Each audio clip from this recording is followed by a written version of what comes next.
வணக்கம், நான் Jayashree Krishnan D Organica garden ஷாப்பிலேருந்து பேசுகிறேன்.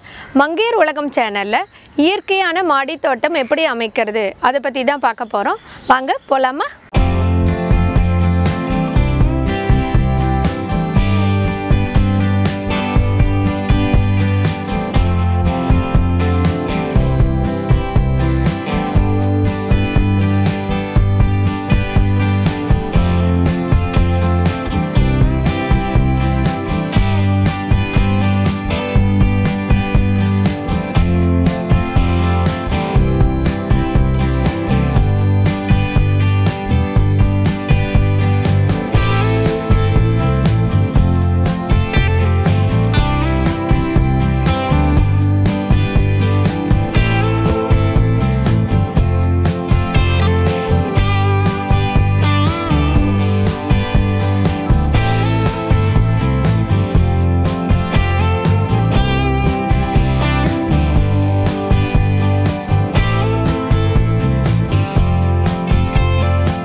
இப்போ நம்ம இருக்கிறது எங்களுடைய டி ஆர்கானிகா கார்டன் ஷாப்பில் இருக்கிற இந்த இயற்கை மாடி தோட்டம் தான். எல்லாருக்குள்ளேயும் ஒரு டவுட் இருக்கும், சார் நம்ம தோட்டம் அமைக்கிறது அப்படின்னா நிறைய செலவாகுமோ, ஸ்பேஸ் நிறையா இடம் தேவைப்படுமோ, இல்லை இதுக்காக டைம் நிறையா ஒதுக்கணுமோ, நீர் நிறைய தேவைப்படுமோ அப்படின்ற மாதிரி. அதெல்லாம் ஒன்றுமே கிடையாது. இதில் ஒரு 700 ஸ்கொயர் ஃபீட்டில் இங்கே கிட்டத்தட்ட 400 வகையான செடிகள் வச்சுருக்கோம். அது என்ன 400 வகையான செடி அப்படின்ற மாதிரி உங்களுக்கு கொஸ்டின் வரும். ஸோ இதில் பார்த்திங்கன்னா ஒரு 50 வகையான மூலிகை செடிகள் இருக்குது. கிட்டத்தட்ட 20க்கும் மேற்பட்ட காய்கறிகள் இருக்குது, 20க்கும் மேற்பட்ட பழங்கள் இருக்குது. பூக்கள் பார்த்திங்கன்னா விதவிதமான கலர்ஃபுல்லான பூக்கள்லாமும் இங்கே இருக்குது. ஸோ இது எப்படி அமைக்கணும், எனக்கும் இந்த மாதிரி பண்ணணும் அப்படின்ற மாதிரி உங்கள் எல்லாருக்குள்ள ஒரு ஆசை வரும் இல்லையா? இதை நான் எப்படி பண்ணணும், ரொம்ப எளிமையான முறையில் எப்படி பண்ணணுன்றது தான் இந்த மங்கையர் உலகம் சேனல் மூலமாகவும் நீங்கள் தெரிஞ்சுக்க போகிறீங்க. இப்போ நம்ம எப்படி பண்ணணுன்றதை நான் உங்களுக்கு சொல்லி காமிக்கிறேன். இந்த வீடியோவில் நான் மாடியில் என்னென்ன வகையான செடிகள் இருக்குது அப்படின்றத பற்றி இப்போ நான் உங்களுக்கு காமிக்க போகிறேன். வர வீடியோவில் இது எப்படி பண்ணணும், முறையாக எப்படி செய்யணும், அதை எப்படி பராமரிக்கணும், அதை பற்றிலாம் உங்களுக்கு நான் சொல்லித்தரேன். இப்போ நம்ம பார்த்துட்ருக்கிறது இங்கே எங்கள் தோட்டத்தில் இருக்கிற காய்கறிகள்லாம்.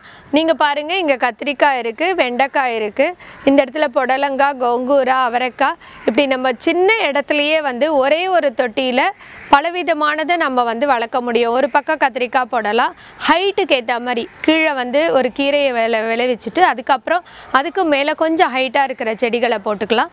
அதுக்கப்புறம் மிளகாய், தக்காளி, அதுக்கப்புறம் கொஞ்சம் ஹைட்டான செடிகள் இந்த மாதிரி வெண்டைக்காய், அந்த மாதிரி போட்டோன்னா இருக்கிற இடத்துல நம்ம ரொம்ப அருமையான காய்கறி தோட்டத்தை ரொம்ப ஈஸியாக அமைக்கலாம். இது பார்த்திங்கன்னா சக்கரவள்ளி கிழங்கு, ஸ்வீட் பொட்டேட்டோன்னு சொல்லுவோம் இல்லையா, இது கோங்கூரா. இந்த ஃப்ளவரே பாருங்கள், ரொம்ப அழகாக இருக்குது. இதில் இருக்கிற கீரைகள்லாம் ரொம்ப நல்லா சுவையாக இருக்கும். ஊறுகாவே நம்ம போடலாம். அங்கே நிறைய பார்த்திங்கன்னா பாவக்காய் இருக்குது, அதுலேயே மிதிப்பாகல், பெரிய பாகல் இருக்குது. அவரைக்காயில் விதவிதமான அவரைக்காய் இருக்குது. உங்களுக்கு நீல அவரைக்காய், குட்டை அவரைக்காய், பட்டை அவரைக்காய், அந்த மாதிரி நிறையா இருக்குது. கத்திரிக்காயில் பார்த்திங்கன்னா ஆலவயல் கத்திரிக்காய், எலவம்பாடி கத்திரிக்காய், கல்லம்பட்டி கத்திரிக்காய், காஞ்சி கத்திரிக்காய், ப்ளூ கத்திரிக்காய், ஊதா கத்திரிக்காய், வெள்ளை கத்திரிக்காய், மஞ்சள் கத்திரிக்காய். கத்திரிக்காயில் கிட்டத்தட்ட 4000 வகைகள் இருக்குது. வெண்டைக்காயில் அது மாதிரி சிவப்பு வெண்டைக்காய், மர வெண்டைக்காய், மலை வெண்டைக்கான்னு சொல்லிட்டு நிறைய வகைகள் இருக்குது. தக்காளியில் பார்த்திங்கன்னா செரி தக்காளி, நாட்டு தக்காளி, பெங்களூர் தக்காளி, அது மாதிரி விதவிதமான தக்காளி இருக்குது. இது எல்லாமே பார்த்திங்கன்னா இயற்கையான நாட்டு ரக விதைகளை வச்சு நாட்டு ரக காய்கறிகள் தான் உற்பத்தி பண்ணிகிட்ருக்கோம். நான் சொல்கிறத பார்த்தோன்னே உங்கள் எல்லாருக்கும் ஆசை வருது இல்லையா? நம்ம வீட்டு ஃப்ரெஷ்ஷாக ஒரு காய்கறியை இப்போ பாருங்கள், இந்த கத்திரிக்காவை நான் இப்படியே பறிச்சுட்டு வீட்டில் போய் சாம்பார் பண்ணி சாப்பிடுற போது அந்த சுவை ரொம்ப சுவையானதாக இருக்கும். இப்போ நம்ம பார்த்துட்டு இருக்கிறது பார்த்திங்கன்னா, இங்கே பாருங்கள், முருங்கைக்காவை நீங்கள் மாடியிலேயே வளர்த்து வைக்கலாம். முருங்கையில் அனைத்து விதமான நியூட்ரியன்ஸும் இருக்குன்றது உங்கள் எல்லாருக்குமே தெரிஞ்சிருக்கும். இங்கே ஒரு மினி பூக்கள் தான் நிறைஞ்ச நந்தவனமாக இருக்குது. இது பார்த்திங்கன்னா பட்டர்ஃப்ளைஸ்லாம் ஆட்டோமேட்டிக்காக இதுக்குள்ளே வந்துடும். ஈவினிங்கில் ரொம்ப ஃபஸ்ட் கிளாஸாக இருக்கும். இது ரொம்ப ரொம்ப முக்கியம். நமக்கு பூக்களும் அவசியம், மூலிகைகளும் அவசியம், காய்கறிகள், பழங்கள் எல்லாம் நிறைந்தது தான் உண்மையான தோட்டம், இயற்கையான தோட்டம்ன்றது அதுதான். ஸோ இப்போ நெக்ஸ்ட்டு என்ன பார்க்கலான்னா, மூலிகை தோட்டத்துக்குள்ளே போகலாமா? இப்போ நம்ம நம்ம மூலிகை வனத்துக்குள்ளே தான் இருக்கோம். இப்போ இங்கே என்னென்ன விதமான மூலிகை செடிகள் இருக்குது அப்படின்னு பார்க்கலாமா? எதுக்காக மூலிகை செடிகளெல்லாம் நம்ம வளர்க்கணும், தேவையில்லையே அப்படின்னு நிறைய பேருக்கு வந்து ஃபஸ்ட்டெல்லாம் பார்த்திங்கன்னா மூலிகை செடிகள் இன்ட்ரெஸ்டே காமிக்க மாட்டாங்க. ஆனால் இப்போ வந்து மூலிகை செடிகளுக்கு வளர்க்கணுன்ற ஆர்வம் வந்து ரொம்ப நிறைய வந்திருக்கு. எதுக்காகன்னு பார்த்தீங்கன்னா, நான் இப்போ சொல்கிற விஷயங்களை பார்த்தா உங்களுக்கே ஆசை வர ஆரம்பிச்சிடும். இது வந்து திருநீற்று பச்சிலை சொல்லுவோம். இது கோல்டு காஃபுக்கு நல்லது. பசலைக்கீரை, முடக்கத்தான் மூட்டு வலிக்கு ரொம்ப நல்லது. நிலவேம்பு, இப்போ மழை காலம் ஆரம்பிக்க போகிறது. ஸோ நிலவேம்பு வந்து உங்களுக்கே தெரியும், வைரஸை கண்ட்ரோல் பண்ணுறதுக்கு ரொம்ப நல்லது.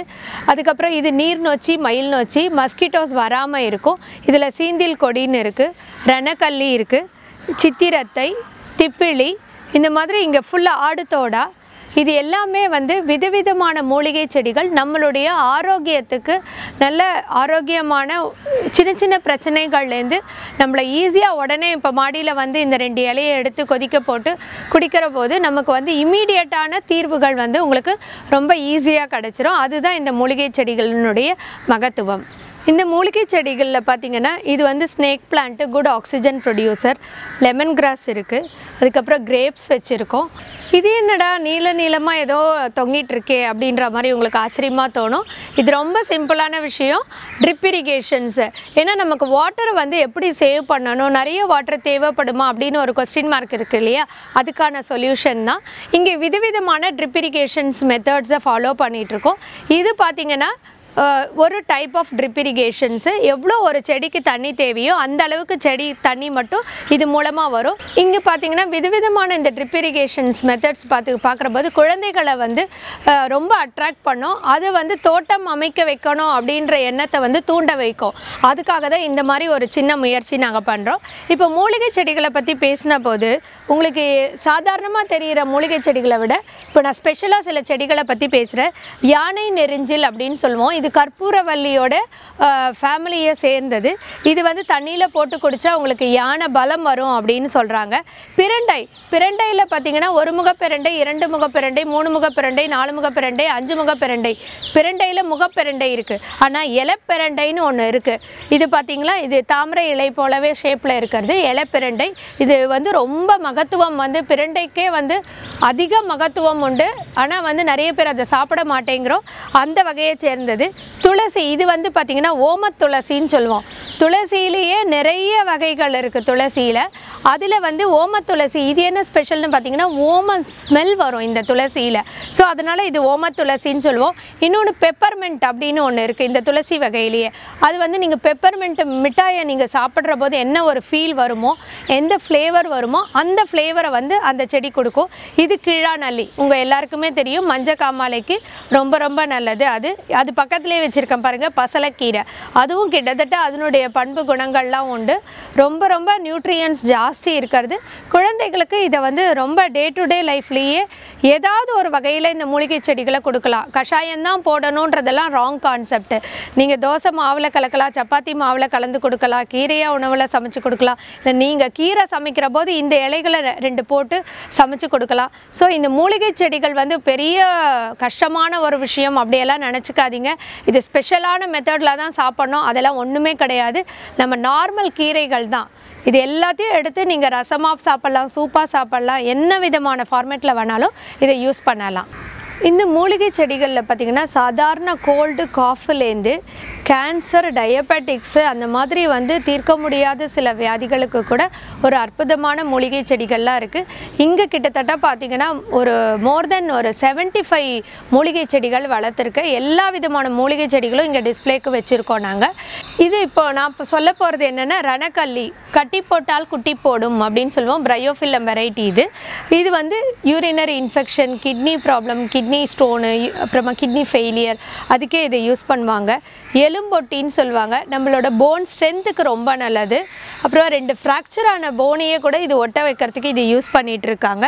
இந்த மாதிரி ஒரு அற்புதமான செடிகள் வந்து இங்கே நிறையா இருக்குது. இப்போ டயபெட்டிக்ஸ் பேஷண்ட்ஸுக்கு பார்த்திங்கன்னா இன்சுலின்னு ஒன்று இருக்குது. அது தவிர சிரியானங்கைன்னு ஒன்று இருக்குது.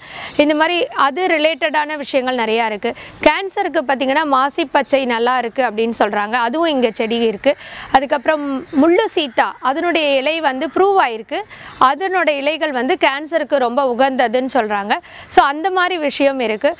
அதுக்கப்புறம் பார்த்திங்கன்னா நீர் பிரம்மி, அது குழந்தைகளோட கான்சன்ட்ரேஷனை வந்து இன்க்ரீஸ் பண்ணுறதுக்காக, மெமரி பவரை இன்க்ரீஸ் பண்ணுறதுக்காக வல்லாரை, நீர் பிரம்மி அந்த மாதிரி செடிகள் இருக்குது.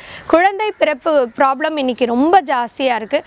அதுக்கும் பார்த்திங்கன்னா இந்த நீர் பிரம்மி யூஸ் ஆகும், அஸ்வகந்தா யூஸ் ஆகும்.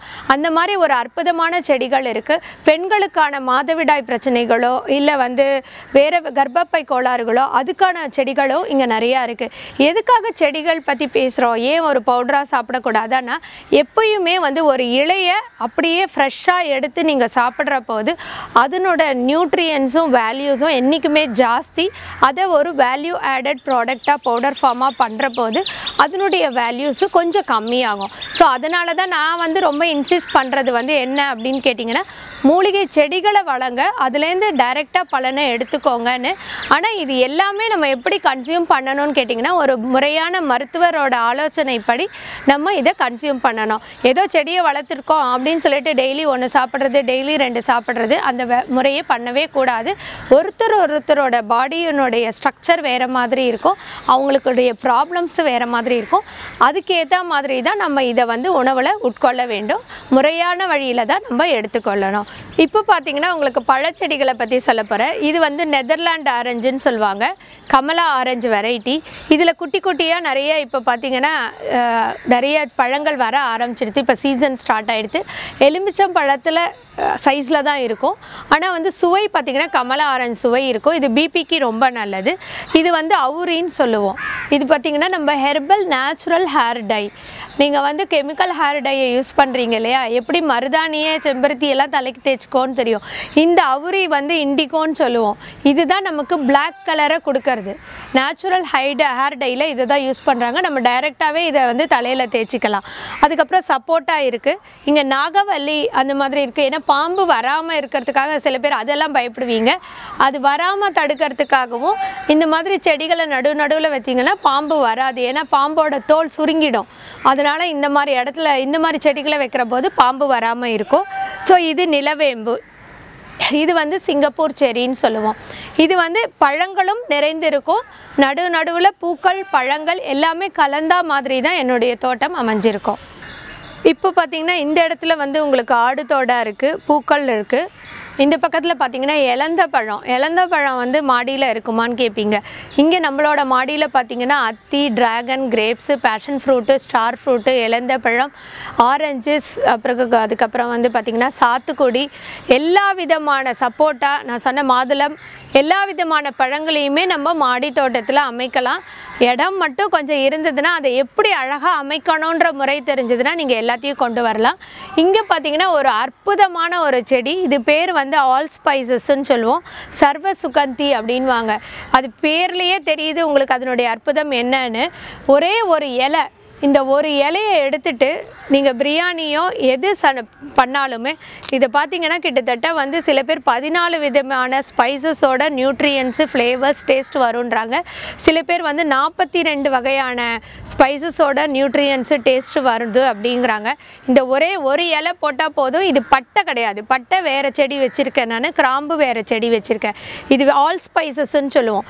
இந்த ஒரு இலையை 2 இலையை எடுத்துகிட்டு இதை அரைச்சி போடலாம், இல்லை இப்படியே பிரித்து போடலாம். போட்டிங்கன்னா பிரியாணி வந்து உங்கள் அந்த ஸ்மெல் வந்து பார்த்திங்கன்னா வாசல் வரை உங்களை வந்து மணக்கும். அண்ட் அதையும் தவிர நம்ம ஃப்ரெஷ்ஷாக ஒரு இலையை எடுத்து போடுற போது அதனுடைய நியூட்ரியன்ஸ், அந்த ஸ்பைசஸோட நியூட்ரியன்ஸ் அத்தனையும் நம்மளுடைய உடம்புக்குள்ளே வந்து நேரடியாக போய் சேரும். அத்தகைய மகத்துவம் வாய்ந்த செடிகள்லாம் இந்த தோட்டத்தில் இருக்குது. இந்த மாடி தோட்டத்தில் பார்த்தோன்னே உங்களுக்கு ஆசை வந்துடுச்சு இல்லையா, எனக்கும் இந்த மாதிரி பால்கனியை அழகாக ஆரோக்கியமான பால்கனியாக மாற்றிக்கணும், என்னுடைய வீட்டு மாடியை யூஸ்ஃபுல்லாக பண்ணிக்கணும், எங்கள் வீட்டு பின்னாடி இருக்கிற இடத்த நான் யூஸ்ஃபுல்லாக பண்ணணும், அந்த மாதிரி ஆசைகள் இருக்கா. ஒன்றும் கவலைப்படவானா, எங்களுடைய யூடியூப் சேனலை தொடர்ந்து வர வீடியோஸை பார்த்துட்டே வாங்க. நிறைய விஷயங்களை சொல்லித்தர போகிறோம். எப்படி வந்து சின்ன இடத்துல மாடி ஒரு தோட்டத்தை, அழகான தோட்டத்தை, ஆரோக்கியமான தோட்டத்தை அமைக்கலான்னு எளிய முறைகள், பாட்டிங் சாயில், சாப்ளிங் எப்படி பண்ணுறது, ட்ரிப் இரிகேஷன் டெக்னிக்ஸ் என்னென்ன இருக்குது, இந்த மாதிரி நிறைய விஷயங்களை நாங்கள் உங்களோட பகிர்ந்துக்கிறதுக்கு ரெடியாக இருக்கோம். இதில் எல்லாத்த விட பார்த்திங்கன்னா அவேர்னஸ் ரொம்ப இம்பார்ட்டண்ட்டாக இருக்குது. யாருக்காவது இதை பற்றி விஷயங்கள் தெரியும், எனக்கு வேணும், இன்ட்ரெஸ்டடாக இருக்குன்னாங்கன்னா எங்களுடைய யூடியூப் சேனலை வந்து நீங்கள் அவங்களுக்கு ஷேர் பண்ணி விடுங்க. ஸோ இது வந்து இந்த மாதிரி ஒரு விஷயத்தை நம்ம பண்ணுற போது நல்ல ஒரு ஆரோக்கியமான என்வரான்மெண்ட்டு நம்மளை சுற்றி இருக்கும். அதுக்கு நீங்களும் ஒரு சிறிய முயற்சியை எடுத்துட்டா மாதிரி இருக்கும். இது எங்களுடைய ஒரு சிறிய முயற்சி. இது உங்களுடைய ஆதரவெல்லாம் எங்களுக்கு வேணும். இந்த நீங்கள் எவ்வளோத்துக்கு எவ்வளோ ஆர்வமாக கேட்குறீங்களோ நாங்களும் புதுமையான நிறைய விஷயங்களை உங்களோட பகிர்ந்துக்கிறதுக்கு ரெடியாக இருக்கோம். இதை பற்றி சந்தேகங்கள் வேணும்னா எங்களுடைய இந்த எண்ணில் தொடர்பு கொண்டுக்கோங்க. இதை பற்றிய ஃபீட்பேக் கமெண்ட்ஸ் எல்லாம் நீங்கள் எழுதுங்க. அதுவும் வந்து எங்களை வந்து மெருகேற்றுறதுக்கும் உங்களுடைய தேவைகளை அறிஞ்சு அதனுடைய விஷயங்களை வந்து பகிர்ந்து வர்றதுக்கும் ரொம்ப யூஸ்ஃபுல்லாக இருக்கும். ஸோ எல்லாரும் ஆரோக்கியமான வாழ்க்கையை வாழணும் அப்படின்றதுக்காக தான் எங்களுடைய விருப்பமும் நோக்கமும். அதற்கான ஒரு சிறிய முயற்சி தான். உங்களுடைய ஆதரவுக்கு எங்களோட மிக்க நன்றி.